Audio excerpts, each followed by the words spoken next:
we have added all the Maven dependencies required for this project. So let's just create our main class. Let me just refactor it and rename it to API Gateway Application. And let me just annotate it with Spring Boot application and enable discovery client so that it will be registered with Eureka server. And let's just add the code to bootstrap it. Spring application dot spring dot run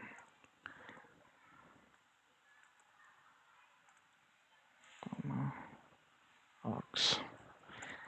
So this will bootstrap our API gateway application, and we need to add a configuration as well. So let's just copy this configuration from our uh, customer project, or for that matter we'll just copy it from fraud detection service. We'll just copy it from here. We need to copy this fraud config for monitoring and this YAML configuration. So let's just copy one by one. Just copy it and rename it to API gateway config. So we have this configuration class added over here for the micrometer in order to send the traces to Zipkin dashboard, and we'll need this application YAML as well for this uh, API gateway configuration.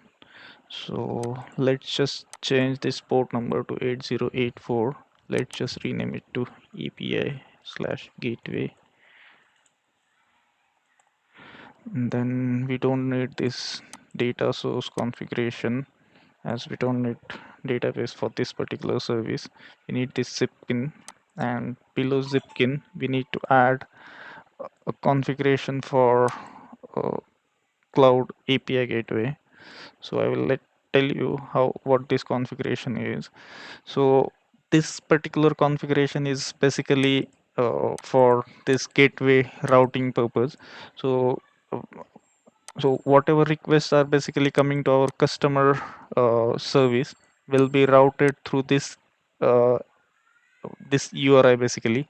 So whenever we call customer service, currently in our current scenario we are just calling customer endpoint with which is running on localhost 8081, but from this point onwards we won't be directly calling the customer service. We'll be going to customer service through API gateway.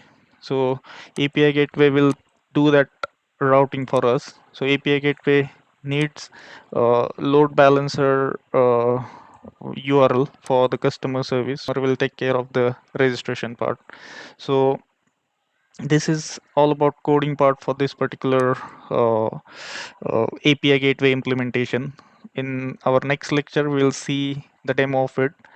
So catch you in next lecture. Thank you.